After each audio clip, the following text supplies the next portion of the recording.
जेव्हापासून उन्हाळ्याच्या सुट्ट्या सुरू झालेल्या आहेत ना, तेव्हापासून माझं संपूर्ण रुटीनच बदलून गेलेलं आहे. म्हणजे उन्हाळ्याच्या सुट्ट्या असल्या, की आपली घरातील जी कामं आहेत, तर ती लेटच होत राहतात. मुलांचं स्कूल असलं, की सगळं रुटीन जे आहे ते आपलं व्यवस्थित असं सेट असतं.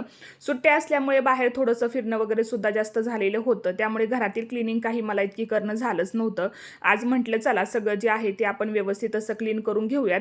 म्हणून आज सोफ्याचे कव्हर, उशांचे कव्हर सगळं जे आहे ते आधी मशीनला लावून दिलं आणि त्यानंतरनं मग माझी जी काही क्लिनिंगची कामं होती तर ती आवरायला घेतली. आता थोडाफार पसारा झालेला होता. ज्या न लागणाऱ्या गोष्टी होत्या त्यासुद्धा लगेचच साईडला काढून घेतल्या.